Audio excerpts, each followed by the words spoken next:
Coming up next on the Filthy Rich Cleaners podcast. You don't know if somebody's going to run up a credit card bill until you open their credit line, right? You got to give them an opportunity to prove themselves. And I know that can be scary sometimes. From your first dollar to your first million, welcome to the Filthy Rich Cleaners podcast, presented by ZenMade. Join your host, Stephanie Pipkin, founder of Serene Clean, as she shares proven tips, tricks, and hard-earned lessons. Whether you're just starting out or ready to scale, get ready to discover how to build your own cleaning empire.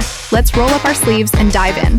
Hello, everyone. Welcome back to the Filthy Rich Cleaners podcast. I am your host, Stephanie from Serene Clean. And in today's episode, I thought it would be an absolute delight to do the antithesis to the episode I posted a couple weeks ago, which was basically the traits that I possess that I fully feel have led to a lot of my success as a cleaning business owner and as a leader. And I was just really talking myself up, and I still stand by everything I said in that. But I thought it would be really fun to do the exact opposite today and completely roast myself and what I think are the traits that have led to some of the biggest challenges in the business, how I have completely been in the way of the success of the business, or in the way of my staff members being successful, or just in general, like failing, if you will. And some of my biggest challenges from both a personality and behavior perspective for my business. And I thought that this would be just an absolute delight for you guys to hear me, as well as my managers and ChatGPT, roast me. So what I did was I came up with my list of flaws that I could think of off of the top of my head. And then I took that to my managers today. And that was really hilarious. Highly recommend ask your management team to help talk about what's terrible about you. It's just great. So make sure that you are in a lighthearted and happy, neutral mindset before you do this. So you don't want to go, find the next bridge. But that is not where I'm at today. I am definitely very okay with having these discussions. And honestly, I think that this is a super useful thing, not to feel bad about myself, but to just very frankly look and say hey, I got a lot going on that's not okay, right? Or areas that I have a lot of room for improvement still to this day.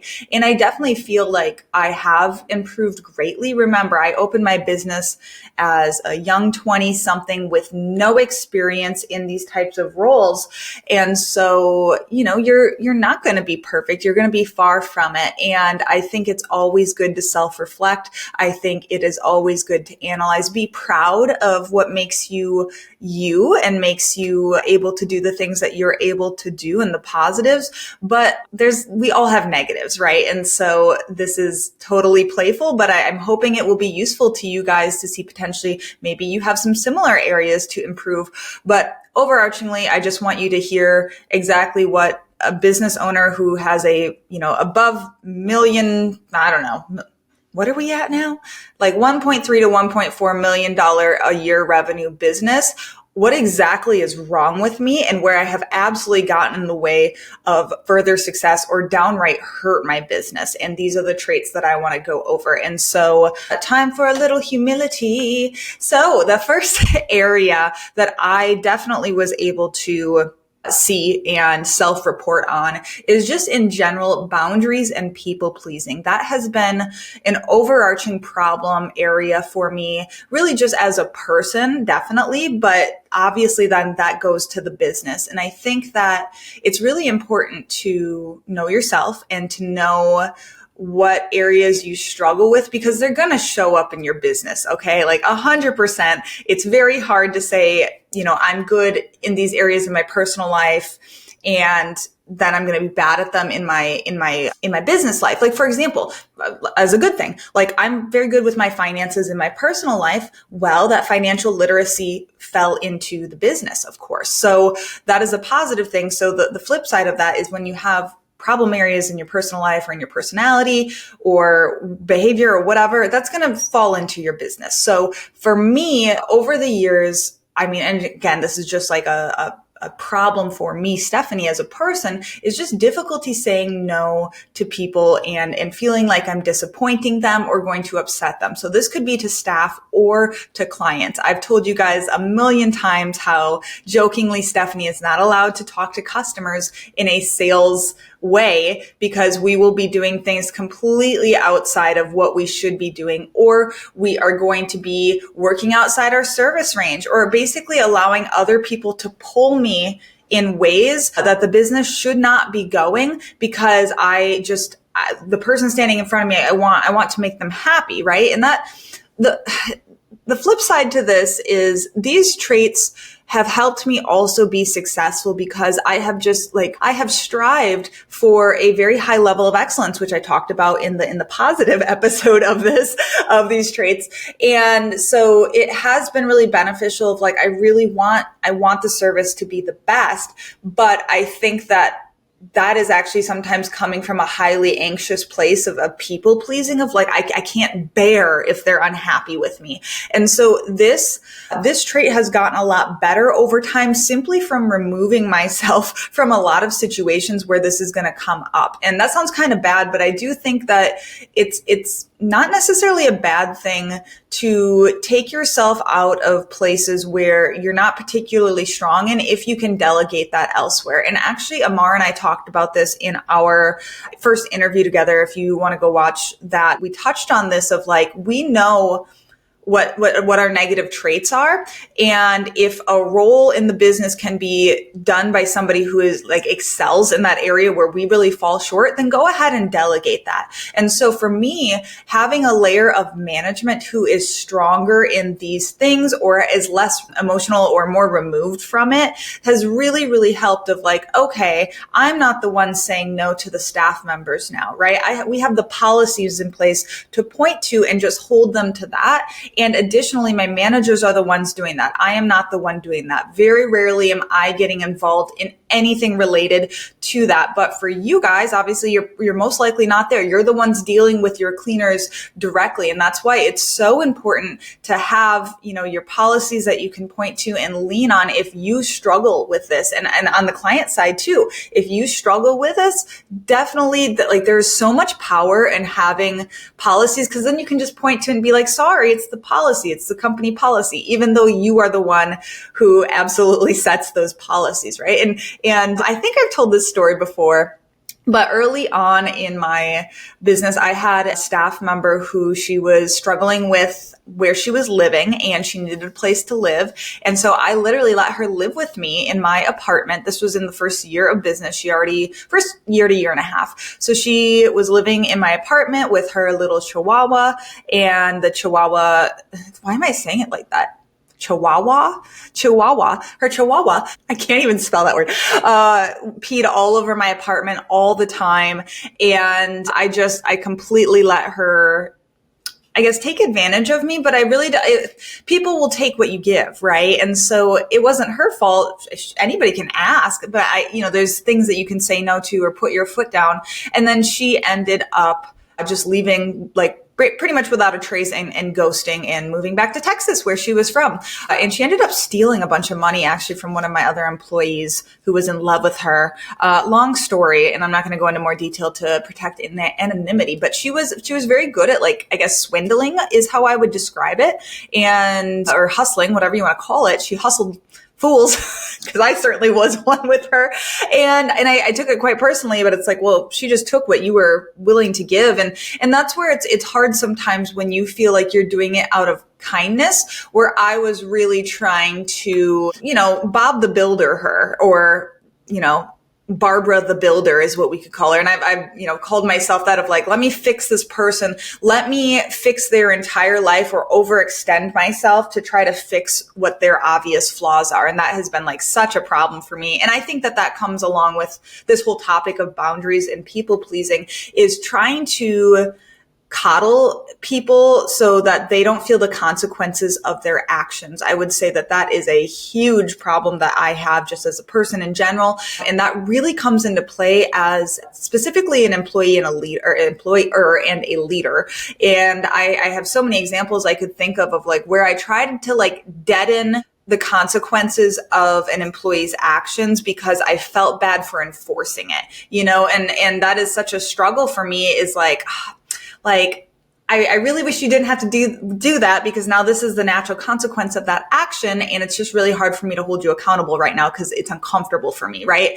And so that has been a tough one. So, when I asked ChatGPT to categorize overarchingly my manager's feedback in this topic, as well as like what I input it said, difficulty saying no to staff or clients, letting boundaries blur between professional and personal, over apologizing, over explaining, and rescuing instead of coaching, people pleasing disguised as flexibility, and struggling with conflict avoidance, tough conversations, and accountability. So there you go. That, like, as much as I talk about all of these things in the podcast and how important they are, these are my biggest struggles. And so a lot of times I'm talking to you guys about them. In no way, shape, or form am I saying that I am an expert at these. It's one of my biggest downfalls, is this category of behavior and this entire topic. So that being said, I'm aware of it, and it's really good to have people in place to help buffer that. So when I am very compelled to, break down in this area and behave in ways that is not conducive and best for the business and best for the team, it is so useful to have a strong management team that can call me out and say, hey, like, no, we're not doing this. We're not making this exception, or what have you, or you're going into too much detail, like you're being too emotional, blah, blah, blah, all of these things. Quick break. If you run a cleaning business, this is for you. The Maid Summit 2025 is the go-to virtual event to elevate your systems, grow your team, and finally get out of the day-to-day. 20 plus speakers, real results, and absolutely zero cost to you. Register today at maidsummit.com. Remember, it's free. Okay, now back to the video. That is really, really helpful. So number 2 is going to be emotional reactivity and over-identification. And so I, again, totally self-identify this, meaning taking things too personally because it's my business. And I know that many of you guys have struggled with this before, where you feel incredibly attacked by either a client's behavior or an employee's behavior. And I'm right there with you. And I've shared before, some of my biggest regrets in the business are being really reactive because of self-righteousness, and because I feel like I need to show somebody, or even though, like, it's almost like I feel like I'm correcting or giving them the consequence, as in like my wrath, or let me come down on you. So it's almost like I don't have the boundaries where they should be. So when they start trampling, then the people pleaser finally breaks and just loses it, right? And that's exactly what happens, where it's like this reactive explosion could have been prevented if I had actually followed through on the boundaries I should have set way before that, right? And so, just in the business, anytime you're feeling, yourself getting hot, or any of the physical symptoms of anger, or like you feel like the words are right here and they just need to burst out, pay attention, stop, get out of the situation. Take some deep breaths. A lot of times it's, us being keyboard warriors or on our phone texting or whatever. And let me tell you, it is never worth it. It's never worth it, even if it feels completely justified. And at the end of the day, as the owners and as the leaders, we have to hold ourselves to a higher standard of control than our staff members and our clients, because we are the ones that are to be the professional in this, even if they're not acting professional. And that's the hardest part, is like, well, you are right in the situation, but it's not going to help you by being incredibly reactive. And it's also not going to help you to take things super personally, because at the end of the day, it's most likely has nothing to do with you, right? It's just, this is how they behave in this situation. And it's almost to be expected, especially if we see patterns of behavior. So if we see a staff member with a pattern of behavior and they keep showing us and we don't hold them accountable at all at steps 1 through 6, and then finally the 10th time we just freaking lose it, well, whose fault really is that? Because you've been allowing it this entire time. And so that's saying that to me. Okay. I'm talking to me. This is a mere reflection. The camera's a mirror right now and I'm talking to myself.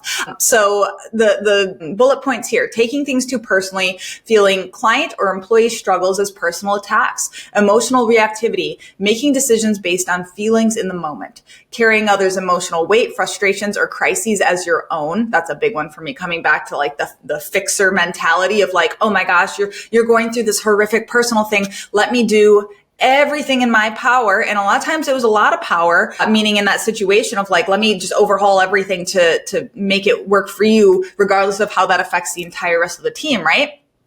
Being too much of a friend versus a boss, a tough one indeed, especially if you are cleaning next to them. And so it feels like you guys are just coworkers as opposed to you, again, like leading them. Just because you are doing the same work does not mean that you are friends, right? And so blurring those lines too much and letting things slide. And again, it's hard. It's hard in the moment to correct or hold people accountable or call them out, and not in a rude way or something, but saying like, hey, this is unacceptable. Like, this is what needs to change, or basically correcting them, right? And then finally, seeking external validation, needing praise or approval to feel secure, right?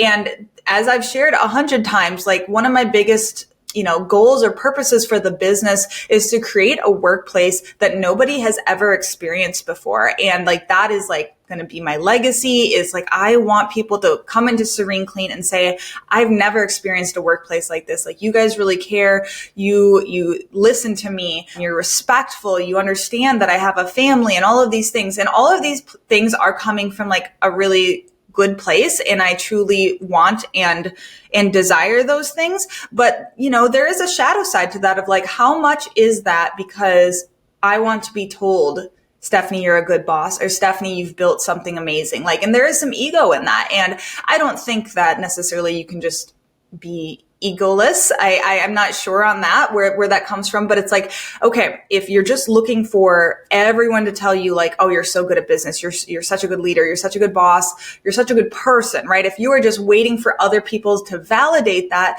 then all of a sudden, if that goes away, you're going to be feeling very, very empty inside. So I've really had to work on like, okay, why is it that I want this? Like, I understand my why and my purpose, but is that coming from a pure place, or is because I want other people to tell me how great I am? And so I'm just being really frank here right now with you guys, is that that's something that I've struggled with, of like, where is this desire coming from?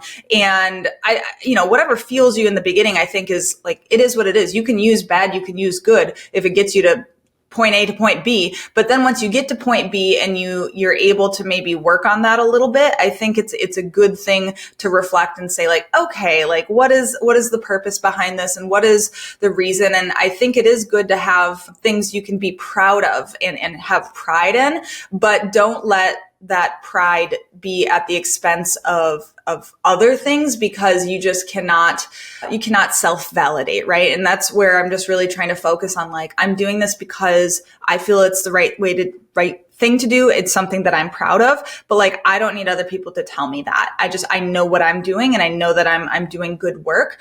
And yes, the praise feels great. It absolutely does. But I've worked really hard in the past couple of years to like just distance my need for that, and almost becoming a little bit more cold to it, of like, if it comes or if it doesn't, like, I don't need that. I know what I'm doing is good work and it's important. And so that's something that I'm definitely really continuing to work on. And yeah, it's kind of a complex issue. And I just, basically for you guys, I just don't want you to I don't want your entire identity to be wrapped up in like, I'm a business owner and this is what I'm good for, and all of these things. It's an important part of our identity. It's a huge part of my identity for sure, but I don't want it to be the only thing. And I don't want you to just completely get consumed by it, because I have definitely done that in the past, and it does not lead to good things. So overextension and burnout patterns is the third area where I suck. Overcommitting and scrambling to deliver. Overcompensating with extra perks, discounts, and favors to smooth things over. Again, coming back to that fear of confrontation. burnout cycles from doing too much yourself instead of delegating, quote unquote, Hurricane Stephanie energy, tornado of ideas, then exhaustion or disorganization, and then losing documentation or consistency because it feels too formal or cold. And ChatGPT tells me this is where your drive turns into drain. You burn fuel too fast, leaving the team in your wake. And this is exactly what my managers said.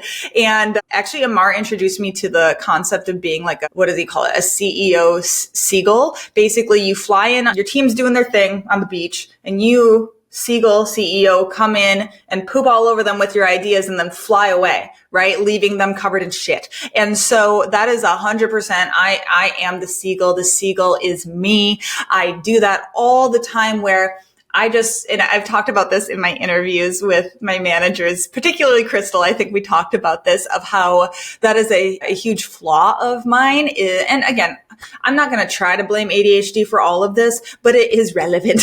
Basically, I get a good idea. What I consider a good idea, I hyperfixate. This is the best thing since sliced bread. We need to do this. This is going to revolutionize the business. We got to do this right now. Like, I'm so like, this is the thing, right? And so then I come into the next management meeting. We already have our set things that we're going to talk about. And here's this crazy idea that may be a good idea, but totally overwhelms my management team and is like, this is not what we need to be talking about. So I have what I think is a good idea, and I'm just broaching it to talk about it, right? I'm like, I got to tell them because I have this great idea. I read this book or I listened to this podcast, and we should do this. We should implement this thing, when they are already potentially feeling overwhelmed or have enough on their plate. So it's like being able to, that really is impulsiveness is what I'm talking about. Being able to control and think about, like, is this the time, or can you go brain dump on a document somewhere, or put this on the idea or brainstorming list, and we can come back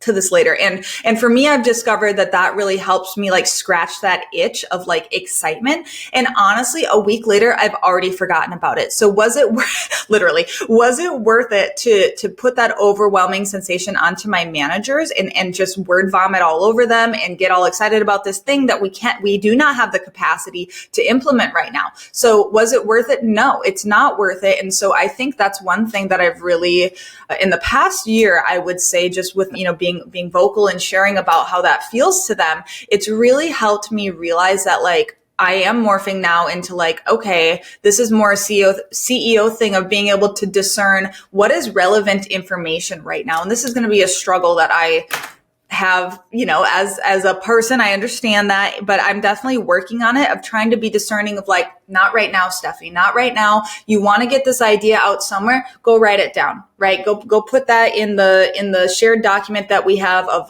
brain dumping ideas for someday. And we can always come back to that, but now is not the time. And so, like, thinking about your team's mental load and mental capacity is something that I've really been trying to be more aware of in the past year, as we have gone through a lot of different struggles as a management team, just with various issues that we've had at Serene Clean, and that this is not helpful for me to come in and be a seagull right now and shit all over them. So I guess that's the lesson, is don't poop on your employees. And additionally, literally Hurricane Stephanie is what, like, so there's this joke that if I'm in Wisconsin where my business is, you may not have physically seen me, but you'll know I was in the office, because there's literally a trail of destruction that has followed me. You may think, oh, Stephanie's so like organized and look at her and she's got her shit together. Oh my gosh. Like, the managers literally said, they're like, you are one of the most disorganized people we've ever seen. Chaotic energy that we have ever seen. And it's true, because guess what, guys? I have delegated my organization away because I know that this is a failing of mine. So I have hired managers who are incredibly organized. I now have an amazing executive assistant who organizes my life for me. And I automate as much as I can, and everything is just like the systems are in place to help with this problem. So I am not an organized person whatsoever. It's actually like hilarious how like unorganized I am. So let's see. Yeah. The manager specifically said, just overarchingly a super disorganized person, misplacing things because your brain is constantly going a million directions. I'm very disorganized in general. So yeah, I remember one time, like I needed to laminate something in the office. And so I got the laminator out of Crystal's filing cabinet from her office, and I laminated all my stuff, and I thought I put everything away in order. And they show up the next day and they're like, what the hell? What happened in here? Because there was just stuff everywhere. I'm like, I thought I picked up, but I guess I didn't. So yeah, I leave a trail of destruction behind me in my path. So it's a problem. And I'm basically put things in place to help with this. It's never going to be perfect. And I'm just trying to be a lot more discerning. And a lot of it is like, yeah, information, disorganization and stuff like that. And I've just learned so much from my managers about like being organized, I would say. And they just do so much of it. So I don't have to anymore, but it is a huge flaw for sure. Okay. The fourth category of what's wrong with me, inconsistency in standards and follow through. So sometimes I am strict and sometimes I am loose depending on my emotions. And that is not good. And I have consistently attempted to make exceptions to our rules because I feel bad about whatever's going on with that employee or with this client, or because I'm friends with the client, or they're a family friend, or they've been a longtime client. So we don't hold them accountable, and I make exceptions. And I have 100% done this like several times in the business of, oh, because this client's been with us a long time, we're going to let this slide. And they're acting, disrespectfully, or asking for favors that like we basically asking for exceptions to the way we run things. And I'm not saying you can't make exceptions 100%, but if it's only because of that and they're being a real butthead, you shouldn't do that. But like I very much struggle with our longest clients because I clean those houses. I have a very personal connection to them. Whereas all of our clients now, I do not know for years now, I don't know them. I don't talk to them. In a day-to-day administrative way, I don't deal with them at all. And so I'm emotionally removed is what I'm trying to say. Same with the employees. It's very easy for me to be emotionally removed in the specific way. Don't mistake my words here. In the ones that I haven't hired, the ones I'm not training, I'm not cleaning next to them, it's a lot easier for me to be like, no, we're enforcing this policy. Whereas if I clean next to them, I hired them, we've worked side by side with them, they've been at the company for a long time, like they can pull on my heartstrings, man, and I will I'll consider making an exception because they asked. And that's really hard, and it's not fair. Like, for example, we have a very specific, no cash advance or no pay advance policy. And it's been asked by certain employees, and I've considered it because I'm like, well, if they're asking blah, blah, blah, and my managers have to be like, Stephanie, no, we don't do this. It's against policy. Why are we even discussing it? And it's because of me feeling bad. That's why. Me feeling bad and not wanting to upset them where that's inappropriate for them to even ask. And it's really on them because they know what the policy is. We do not make exceptions for that because and that's what the managers have been really, I keep calling them that, like they have names, but it's just my management team is very good at that of calling out like, hey, we have this policy in place. If we make an exception in this area, that is not fair to the rest of the team. And we really have to think like that of like, okay, if we're going to make this exception for this one, that means that we have to be okay with doing that for literally all of them. And if we're not okay with that, we shouldn't be doing it here. And like, it's been great this past year. I feel like we've really been nailing like that specific thing of like zero tolerance for making those types of exceptions. Of course, we're not like unreasonable or unfair, but anytime perhaps an employee has requested something that is unreasonable, we've been a lot better of like holding it to policy. So that has been a huge problem for me, delaying tough calls, delaying difficult conversations or avoiding them altogether. Just like in my conversation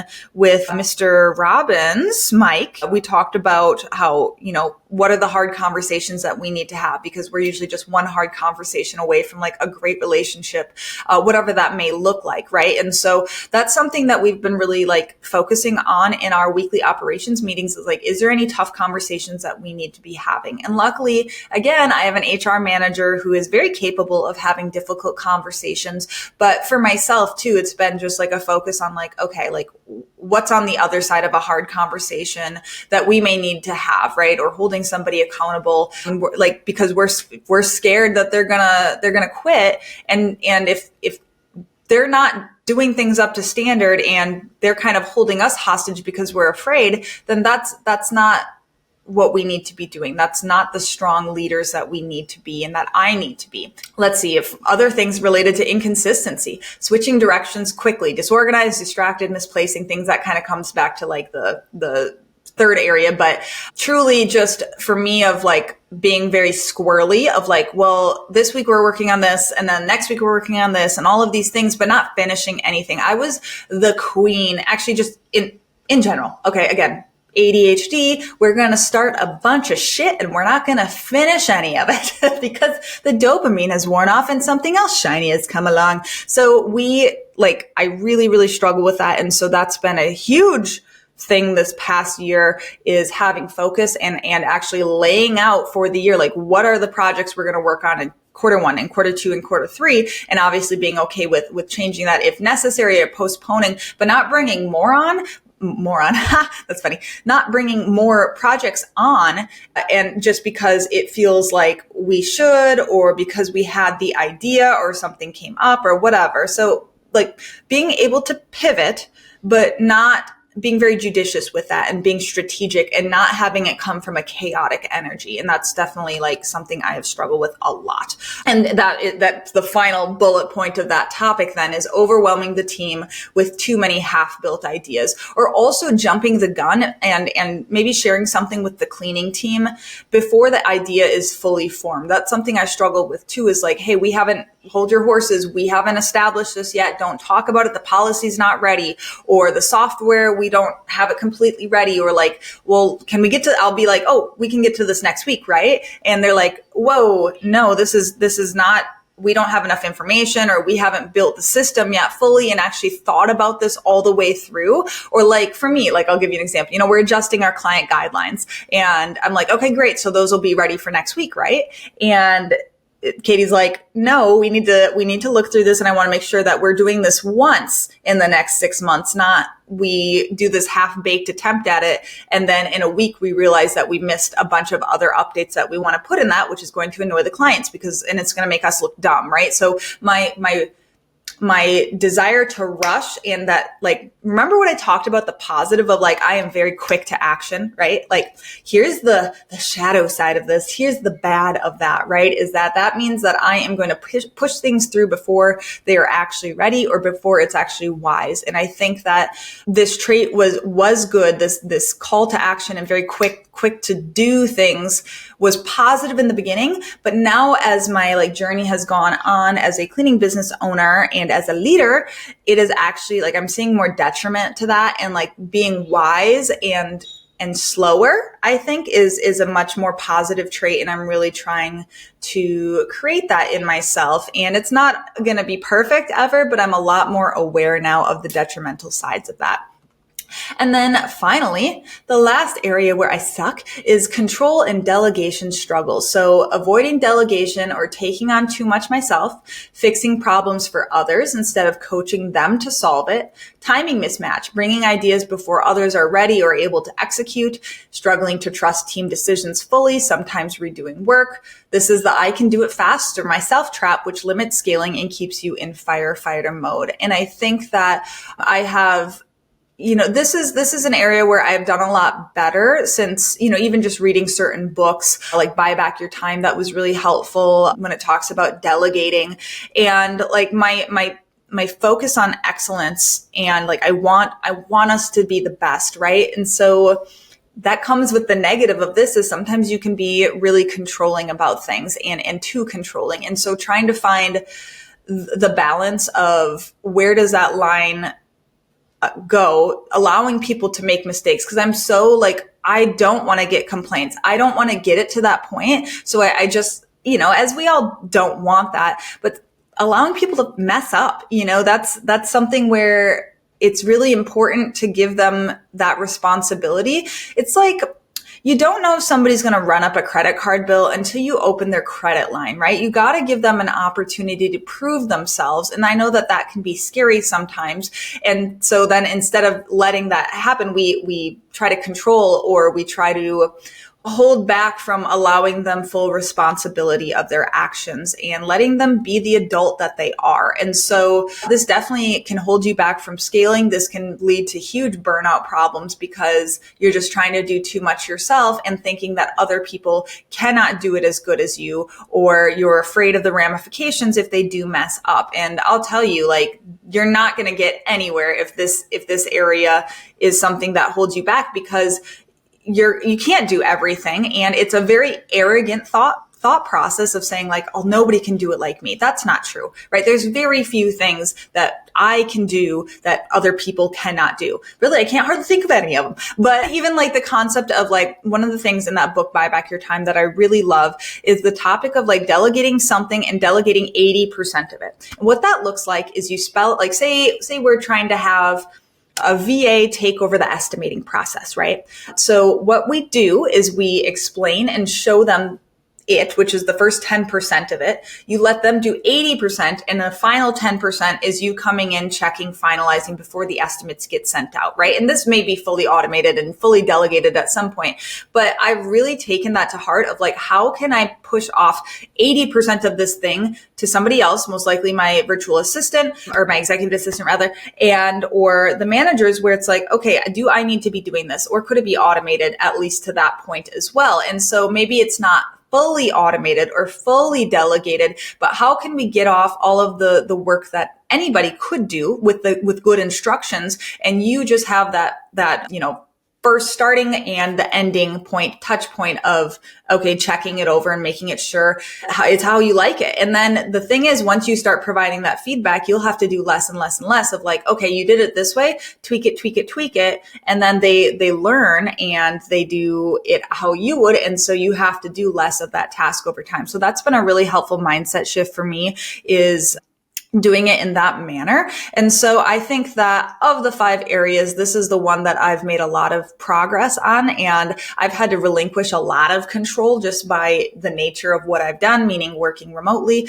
So I would say I'm a much better in this area, but I still struggle with it or get incredibly frustrated because I'm like, why can't you just do it exactly how I want you to do it, right? Because we are dealing with humans who think very differently than us. And thank goodness, right? Thank goodness that we don't have a company. If I had 30 of me and it was just exact clones running Serene Clean, you may think like, wouldn't that be a wonderful thing? No, it wouldn't. It would be totally chaotic. I want my managers, hey, managers, I'm going to send you this episode. You can chime in the comments right here of what would it be like if 30 Stephanies we're running Serene Clean and that's what we're operating off of. It would be a bad thing. So I definitely don't want that. And it takes a lot of minds and a lot of different people and personalities in order to make a business successful. And we truly want that. We want that diversity in thinking, because it allows you to, one, be aware of where your failings, if you want to call them that, or where your weaknesses are,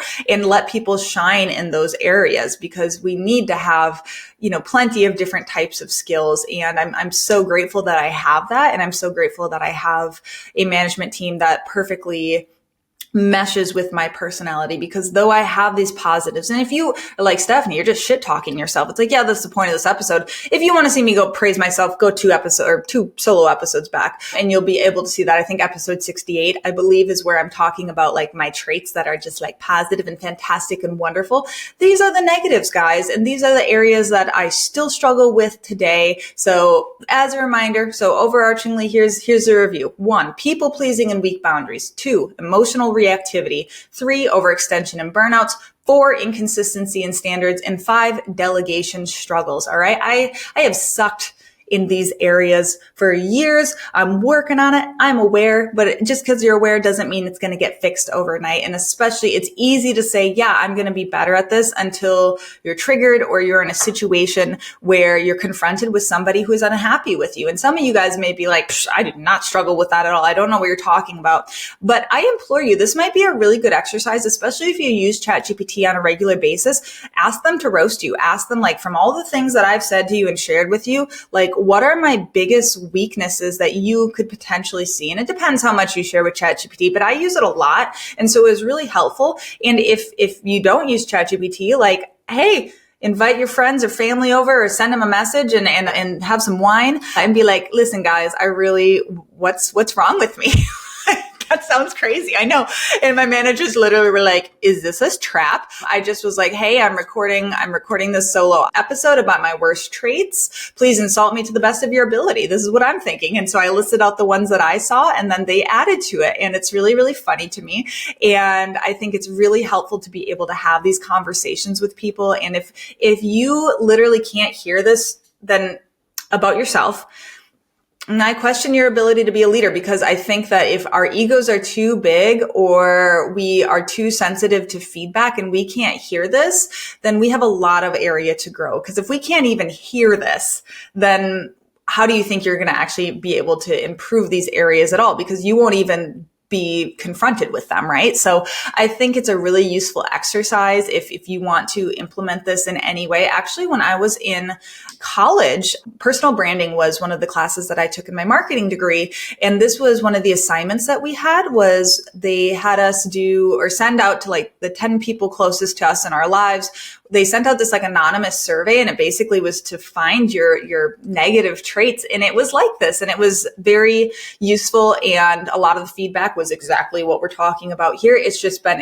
exasperated now that I own a business and now that the ramifications of my decisions are much bigger. So it's going to affect more people and have more negative consequences potentially than just in my personal life. So it is really useful. And I think that it's good to, know thyself, know your positives, know your negatives. It's not a bad thing. And I certainly don't feel any sort of like negative way. It's almost, I know I'm kind of giggly and laughy about it because it's like, yeah, like I can admit all of this 100%. So, but that means I'm aware of it. And that means when it's happening, when any of these things are happening, I'm able to hopefully take a step back and say, oh, this is me being me. Let's work on this, or let's take a pause, or whatever needs to happen in order to create space for improvement, right? So this was really funny to me. I know that I didn't give a ton of examples, but this was overarchingly just, what's wrong with me? So what's wrong with you guys? Leave it in the comments below. Do you resonate with any of these is I guess what I'm asking. I would love to hear, or are you particularly strong in any of these areas where you're the complete opposite of me? That would be a really interesting conversation to have down in the comments. So would love to hear it, guys. And I will see you in the next episode of Filthy Rich Cleaners. Bye.